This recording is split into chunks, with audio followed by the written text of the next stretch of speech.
Halo, selamat malam, Pak Maulana dan teman-teman semuanya. Kami dari kelompok Pokemon akan membawakan project mobile programming kami, namanya Pokemon Game One Database, namanya Pogex. Jadi di sini ada rekan-rekan saya, Gerard Jolivin, Hansen Valgores, Daniel Chandra, dan Stanley Raphael. Nah, sebelumnya kita lihat dulu agenda pada hari ini ya. Jadi agenda hari ini itu kita akan membahas tentang gamenya sendiri. Pokemon itu apa aja sih dan mengapa kami mengambil topik Pokemon, ada backgroundnya, masalah yang akan kita selesaikan, solusinya apa, fitur-fitur aplikasinya apa, mockupnya apa, use case, kelas diagram, dan terakhir benefit dari penggunaan mobile based app daripada web based app gitu. Oke, jadi sekarang kita lanjut ke gamenya. Pertama-tama kita ketahui dulu apa itu Pokemon. Pokemon itu dikenal kependekan dari Pocket Monster. Jadi saking mudahnya Anda membawa monster-monster itu yang bisa Anda tangkap kemana-mana, Anda bisa taruh di kantong. Makanya disebutnya Pocket Monster.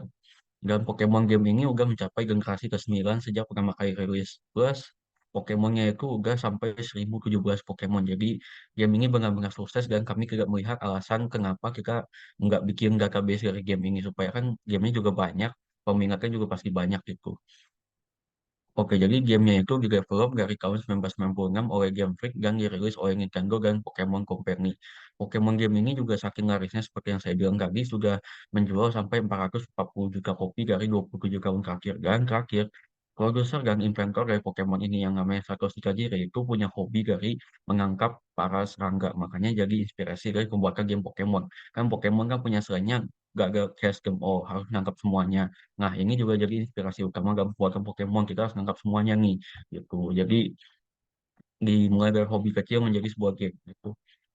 Nah, jadi ini semua dimulai dari game Pokemon yang pertama kali keluar, yaitu game Pokemon Green sama Red yang diluncurkan di Jepang. Ini tulisannya masih Jepang semua, dan itu tulisannya, ya begitulah. Dan di launching pada tahun 1996, lebih tepatnya tanggal 27 Februari. Terus juga dilanjut ke versi Pokemon Yellow yang nantinya juga dirilis di Jepang, seterusnya versi special edition-nya. Tapi kita nggak bicara itu dulu, kita bicara ke yang versi lebih banyak diketahuinya. Jadi game-game ini, ketika game ini yang versi bahasa Inggris ya, ada Pokemon Yellow, Red, sama Blue itu generasi pertama, ini yang jadi basis dari kami untuk menciptakan database-nya. Jadi game-game ini tuh di-launching tahun 1996 sampai 1999 dan di Europe tahun 2000, terutama Pokemon Yellow itu generasi pertama itu saking populer dan menjadi basis untuk menjadi apa ya game-game selanjutnya itu mengambil basis dari ini makanya jadi sukses banget dan ini di launching di Game Boy pertama kali keluar makanya saking bagusnya itu game itu sampai-sampai ada versi remake-nya Fire Red sama Leaf Green di Game Boy Advance yang di launching pada tahun 2004 makanya gamenya itu kan saking bagusnya kami memutuskan untuk bikin database-nya gitu. Jadi untuk latar belakangnya game Pokemon ini generasi pertama begitu nostalgic hingga kami sangat ingin membuatkan sebuah database berbasis mobile app yang dapat dijalankan secara offline yang menjadikannya mudah diakses dimanapun dan kapanpun. Lah, bukannya udah ada di web, kan banyak. Well, kalau berbasis web tentu banyak. Namun tentunya membutuhkan koneksi internet. Menurut setup gamers, logikanya ketika kita stuck dalam sebuah game saat bermain gitu, saat bermain, salah satu jalan keluarnya adalah melalui panduan yang biasanya berupa rujukan internet, misal forum atau YouTube gameplay. Next. Lalu berikutnya adalah rumusan masalah. Game Pokemon juga salah satunya. Banyak gamers yang ketika ingin mencoba game Pokemon akan merasa kesulitan di beberapa kota atau quest tertentu yang harus mengharuskan untuk mengalahkan seluruh gym leader dan Elite Four untuk menjadi champion. Atau sesimpel menangkap semua Pokemon yang untuk berkoleksi sesuai dengan moto gak ada catch 'em all. Namun, kebanyakan database berbasis internet dan terkadang membuat frustasi ketika kita tidak memiliki koneksi internet, loading website yang lama, data yang tidak akurat, atau bahkan UI website yang tidak friendly to use, dan merepotkan ketika switch app dari emulator ke browser. Maka dari itu, kami ingin membuat database yang menawarkan kemudahan serta kelengkapan akses berisi para makhluk lucu dan imut merebut hati semua orang di genggaman HP kita saja tanpa menggunakan internet. Lanjut. Yang pertama adalah kemudahan. Aplikasi basis data Pokemon kami, Podex, memudahkan yang diakses secara instan, akurat, lebih cepat, dan sepenuhnya dapat percaya. Lalu, penggunaan offline. Tanpa akses internet, aplikasi basis data Pokemon kami, Podex, akan berguna untuk meningkatkan pengalaman saat bermain Pokemon.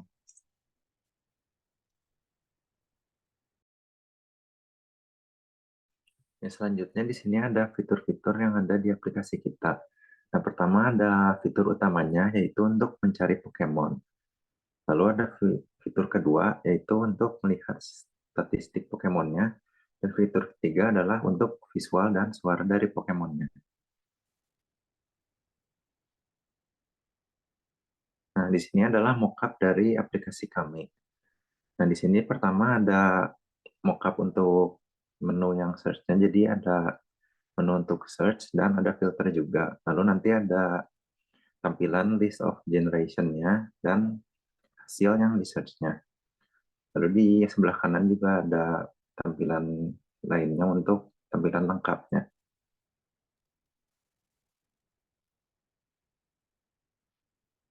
Nah, lalu di sini ketika sudah masuk ke satu Pokemon, maka nanti akan muncul detail-detailnya. Nah, pertama di atas itu ada namanya, lalu ada nomornya, lalu nanti akan muncul sprite dari si Pokemon tersebut.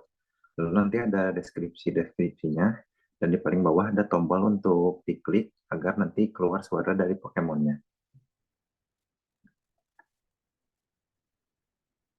Nah, lalu di sini adalah use case untuk aplikasi kami. Jadi di sini ada satu aktor yaitu usernya, dan dalam sistemnya itu ada beberapa use case-nya yang seperti ini.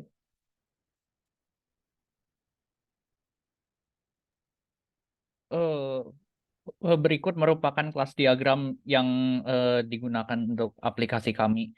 Jadi ada kelas Pokemon untuk menyimpan data Pokemonnya tersebut. Kemudian kelas Pokemon tersebut ada composition. Compositionnya itu ada stat. Stat itu untuk menyimpan statistik Pokemonnya, yaitu HP, attack, defense, special, dan speed dari Pokemon tersebut. Lalu juga ada composition satu lagi yaitu type, yaitu tipe dari Pokemon tersebut. Nah, untuk Pokemonnya sendiri itu disimpan dalam Pokemon list yang berupa singleton. Kemudian type-nya disimpan di dalam type list. Itu disimpannya dalam bentuk singleton juga. Oke, di next. Terdapat beberapa keuntungan dari aplikasi mobile, yaitu lebih cepat untuk di-load daripada aplikasi berbasis web. Lalu resource systemnya lebih mudah diakses, jadi fungsionalitasnya juga meningkat. Kemudian juga tidak memerlukan koneksi internet sama sekali. Kemudian aplikasi mobile lebih aman daripada aplikasi berbasis website, karena membutuhkan aplikasi untuk di-scan dan diverifikasi sebelum diinstal oleh sistem. Kemudian juga tools untuk development lebih mudah diakses dan lebih mudah juga untuk dibuat aplikasinya.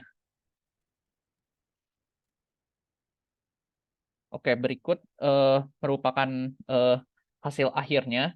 Jadi kami berhasil menambahkan full 100% Pokemon dari generasi pertama. Kemudian next. Dan juga untuk hasil akhirnya juga kita berhasil menampilkan detail Pokemonnya seperti about-nya. Untuk keterangan tentang Pokemonnya itu merupakan gabungan dari keterangan Pokemon pada game Pokemon Red and Blue dan kemudian dilanjutkan dengan keterangan dari Pokemon Yellow. Lalu juga kami berhasil menambahkan statistik dari Pokemonnya dan juga menambahkan di mana Pokemon tersebut dapat ditemukan. Walaupun memang ada sedikit hal yang tidak yang tidak sempurna, seperti contohnya huruf E pada Pokemonnya yang harusnya E curug itu tidak bisa ditampilkan dengan sempurna di aplikasinya. Oke, di next. Oke, berikut merupakan link GitHub dari source code aplikasi kami. Kemudian next. Berikut merupakan resource page-nya, resource yang kami gunakan, dan kemudian referensinya. Oke, di next. Oke, kita langsung lanjut ke demo saja ya.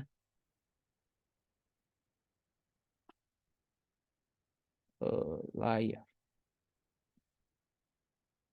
Oke, baik. Jadi di sini aplikasinya sudah saya mulai sebelumnya. Jadi untuk tampilan awalnya begitu masuk aplikasi adalah seperti ini. Kita akan langsung ditampilkan daftar dari 151 Pokemon yang ada di generasi pertama. Kemudian bila kita ingin melakukan pencarian terhadap suatu Pokemon, kita bisa mengetikkannya pada search bar di atas. Misalnya kita mau mencari Pokemon Snorlax, kita bisa mencarinya di sini langsung Snorlax. Namun ada sedikit kekurangan pada fitur search ini. Fitur search ini sifatnya match case. Jadi mereka harus sesuai huruf besar dan huruf kecilnya. Jadi huruf pertama dari Pokemonnya tersebut harus besar. Jadi misalnya kita mencari Snorlax begini. Nah, ini juga bisa mencari kalau misalnya kita hanya tahu potongan dari kata Pokemonnya tersebut. Misalnya kita mau mencari Pokemon yang ada huruf Aks di dalam nama Pokemonnya. Nanti dia akan muncul juga. Nah, kemudian saat kita klik Pokemonnya, nanti dia akan menampilkan detail dari Pokemon tersebut. Di sini ada keterangan Pokemonnya tersebut, very lazy, just eats and sleep. Kemudian ada tingginya dan juga beratnya. Kemudian juga di sini kita bisa memainkan voice-nya sama seperti Pokédex pada game Pokemon tersebut. Jadi kalau misalnya kita klik tombolnya, nanti dia akan keluar suara Pokemonnya. Ini saya izin memainkan suaranya melalui mikrofon karena HP saya tidak bisa share sound. Kemudian juga di sebelah kiri bawah ada statistik dari Pokemonnya tersebut. Kemudian di sebelah kanan dari statistik kita bisa menemukan di mana lokasi dari Pokemon tersebut bisa ditemukan dari masing-masing game. Karena untuk masing-masing game terkadang ada beberapa Pokemon yang berbeda lokasinya. Seperti contohnya adalah misalnya Growlithe. Nah, untuk Growlithe ini dia bisa ditemukan di Pokemon Red itu di Route 7 dan 8. Namun kalau di Blue dia tidak ada, harus di-trade dari Pokemon Red atau Yellow. Oke.